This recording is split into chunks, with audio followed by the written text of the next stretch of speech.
శ్రీమహాగణాధిపతయే నమః. సదాశివసమారంభాం శంకరాచార్యమధ్యమాం అస్మదాచార్యపర్యంతం వందే గురుపరంపరాం. శ్రీమాత్రే నమః. ప్రేక్షకులందరికీ కూడా స్వాగతం.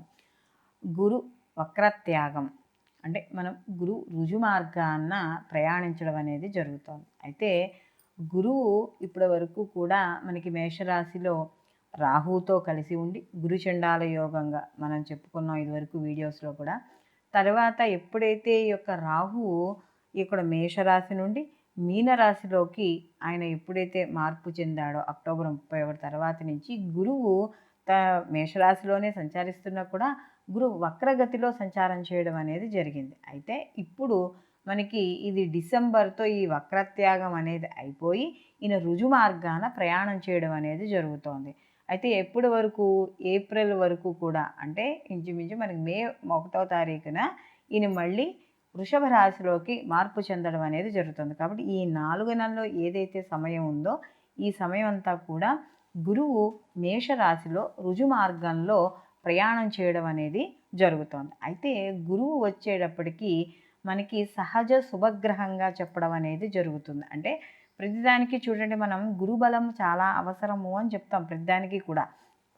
కాబట్టి మనకి ఇంట్లో ఏవైనా శుభకార్యాలు అవ్వాలన్నా, మనకు ఆధ్యాత్మిక జీవనం కానీ, సత్సాంగత్యానికి కానీ, గురువుల యొక్క అనుగ్రహానికి కానీ, ఉద్యోగానికి కానీ, విద్యకు కానీ, దేనికైనా సంతానము అన్నింటికీ కూడా గురువు యొక్క అనుగ్రహం అనేది సంపూర్ణంగా ఉండాలి. అందుకనే చూడండి, మనకి తాత ముత్తాతల నుంచి ఆస్తులు రావాలంటే వంశపారంపర్యంగా వచ్చే ఏవైతే ఉన్నాయో ఆ ఆస్తులు కానీ, ఆర్థికపరమైన విషయాలు కానీ అవన్నీ రావాలన్నా కూడా గురువు యొక్క అనుగ్రహం అనేది సంపూర్ణంగా ఉండాలి. అలాగే ఇక్కడ ఆర్థికాభివృద్ధి, పదవీ యోగము ఇలాంటివి, అంటే ఇప్పుడు ఎవరికైనా రాజకీయ పరంగా కావచ్చు, లేకపోతే ఉద్యోగపరంగా కావచ్చు, లేదా ఏదైనా ప్రమోషన్ల రూపంలో కావచ్చు, ఇవన్నీ రావాలన్నా కూడా గురు యోగం అనేది తప్పనిసరిగా ఉండాలి. అలాగే దీంతో పాటుగా ఎవరైనా నిరుద్యోగులున్నా వాళ్ళకు కూడా ఉద్యోగాలు రావాలన్నా వీళ్ళందరికీ కూడా ఈ యొక్క గురువు యొక్క అనుగ్రహం ఉంటేనే తప్పనిసరిగా వాళ్ళకు ఉంటుంది. అలాగే విద్యార్థులకి విద్య కావచ్చు, కుటుంబంలో మనశ్శాంతి, సౌఖ్యము, అలాగే కుటుంబ వాతావరణం సంతోషంగా ఉండడం, అనుకున్న పనులు అనుకున్న సమయానికి పూర్తవ్వడము, ఇవన్నీ కూడా గురువు యొక్క అనుగ్రహం వల్ల అనేవి కలుగుతాయి. ఇవి సహజంగా మనం చెప్పుకునే కారకత్వాలుగా ఉంటాయి. అంటే గురువు సహజంగా ఇచ్చే ఇవన్నీ శుభ ఫలితాలు. అయితే ఇలాంటి శుభ ఫలితాలను ఇచ్చే గురువు గత కొంతకాలంగా ఈయన రాహుతో కలిసి ఉండడం, తర్వాత వక్రగతిని పట్టడము, ఇప్పుడు ఆ వక్రగతి ఏదైతే ఉందో ఆ వక్రగతి వీడడం అనేది జరిగింది. అంటే ఈయన సవ్య దిశలో ప్రయాణం చేయడం అనేది జరుగుతోంది. కాబట్టి ఈ ఏదైతే 4 నెలల సమయం ఉందో ఈ సమయం అంతా కూడా అసలు ఈ 12 రాసుల వారికి ఎటువంటి శుభ ఫలితాన్ని ఈ గురువు ఇవ్వబోతున్నాడు అనే విషయాన్ని ఇప్పుడు మనం తెలుసుకుందాం. మేషరాశి వారికి కానీ చూసుకుంటే, మేషరాశికి అధిపతి వచ్చి కుజుడు. మేషరాశిలోకి అశ్విని 1, 2, 3, 4 పాదాలు, భరిణి 1, 2, 3, 4 పాదాలు, కృత్తిక 1వ పాదము వచ్చి మనకి మేషరాశిలోకి రావడం అనేది జరుగుతుంది. అయితే ఈ మేషరాశిలో ఈ యొక్క గురువు సంచారం చేయడం అనేది జరుగుతోంది. అది కూడా మనకి ఈ డిసెంబర్ ఎండింగ్తో మనకి ఈ యొక్క గురువు యొక్క వక్రత్యాగం ఏదైతే ఉందో దాన్ని వీడి సవ్య దిశలోకి వెళ్తున్నాడు. అయితే ఇక్కడ ఈ గురువు వీడగానే చూసుకున్నప్పుడు నవమాధిపతి అలాగే వ్యయాధిపతి, ఈ నవమ వ్యయాధిపతి అయిన గురువు ఇక్కడ జన్మలో సంచారం చేయడం, అలాగే ఇక్కడ చూసుకుంటే ఇక్కడ ముఖ్యంగా ఈ మేషరాశి వారికి కానీ చూసుకుంటే గురువుకి కొన్ని విశేష దృష్టులు అనేవి ఉంటాయి. ఏమిటి? అదే 5, 7, 9 అనే విశేష దృష్టులు అనేవి ఉంటాయి. ఆ విశేష దృష్టులతో ఈ యొక్క రాసులను చూడడం అనేది జరుగుతుంది.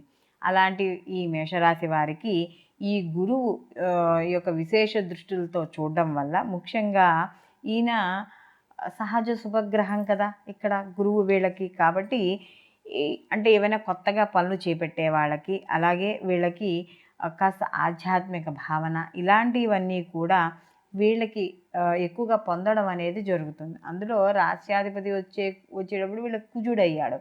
అయితే ఇక్కడ ఓన్లీ మనం గురు గ్రహం గురించి మాత్రమే, అంటే ఈ గురువు యొక్క వక్ర త్యాగం గురించి మాత్రమే చెప్పుకుంటున్నాం. కాబట్టి ఇక్కడ ఈ జీవకారకుడే అయిన గురువు వక్రత్యాగం పొందడం వల్ల కాస్త ఏదైతే పనుల్లో ఇప్పటి వరకు ఇబ్బందులు పడుతున్నారో, లేకపోతే ఒక సవ్యమైన క్లారిటీ లేదో, ఏదైనా స్పష్టత లేదో, అంటే స్పష్టత లేని వ్యవహారాలు చాలా ఉంటాయి.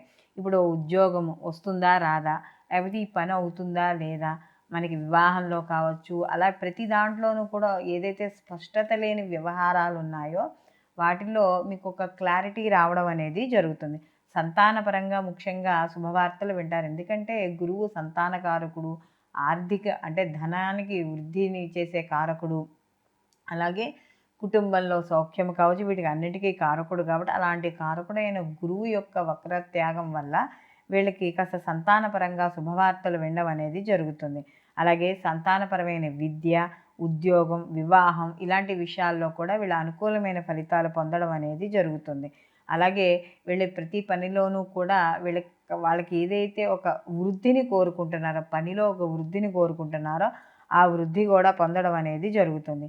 అలాగే ఇంకా వీళ్ళకి వచ్చేటప్పటికి పంచమ స్థానాన్ని చూస్తున్నాడు, అలాగే సప్తమ స్థానాన్ని కూడా చూస్తున్నాడు విశేష దృష్టితో. కాబట్టి సప్తమ స్థానం అనేటప్పటికి వివాహం, భార్యాభర్తలు, వాళ్ళ యొక్క అన్యోన్యత, అలాగే మనకి వ్యాపార భాగస్వామ్యం, ఇవన్నీ అంటే ఏదైతే వీళ్ళకి ఈ గురువు వక్రగతిలో ఉన్నప్పుడు ఏవైతే భార్యాభర్తల మధ్య చిన్న చిన్న మనస్పర్ధలు అలాంటివి ఉన్నాయో అలాంటివి తొలగి ముందుకు వెళ్ళడం అనేది, కాస్త ఒకే మాటతో ప్రతి పనిని ముందుకు తీసుకెళ్ళడం అనేది జరుగుతుంది.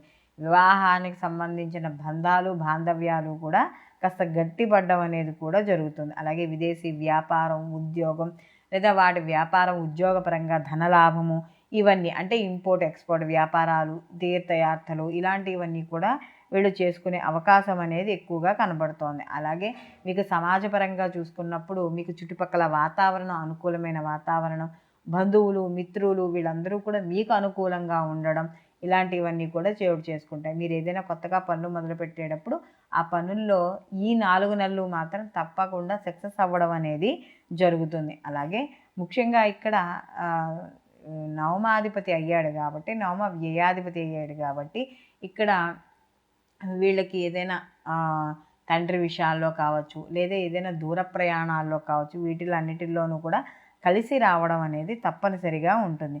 మొత్తం మీద ఈ మేషరాశి వారికి కానీ చూసుకున్నప్పుడు వీళ్ళకి సంతానపరంగా, వృత్తిపరంగా, ఉద్యోగపరంగా, వ్యాపారపరంగా, రాజకీయపరంగా, పదవుల ప్రకారంగా ఏవైతే ఉన్నాయో అవన్నీ కూడా వీళ్ళు ఈ 4 నెలలు వీళ్ళు పొందడం అనేది జరుగుతుంది. అయితే వీళ్ళు మరిన్ని మంచి ఫలితాలు పొందడానికి వీళ్ళు ప్రతిరోజు కూడా గోవు యొక్క దర్శనం చేసుకోవడం, గో ప్రదక్షిణం చేయడం, అలాగే గురువారాలు నియమాలు పాటించడం, అలాగే ఈ యొక్క గురువుల యొక్క అనుగ్రహానికి గురువుకు సంబంధించిన స్తోత్రాన్ని, లేదా ప్రత్యేకంగా గురువులు లేరు అనుకున్నప్పుడు ఏదైనా ఒక శంకరాచార్యుల వారినో, లేకపోతే మనకు ఉండే పరమాచార్యుల వారినో వాళ్ళనే గురువుగా భావించి వాళ్ళకి ప్రతిరోజు వాళ్ళకి సంబంధించిన స్తోత్రాలు, లేదు ఇవన్నీ మాకు తెలియవండి అంటే దక్షిణాయమూర్తిని అయినా సరే మీరు ప్రతిరోజు దక్షిణాయమూర్తికి సంబంధించిన శ్లోకాన్ని అయినా సరే చదువుకోవడం ద్వారా మరిన్ని మంచి ఫలితాలు పొందడం అనేది జరుగుతుంది. సర్వే జనా సుఖినో భవంతు, లోకా సంస్థ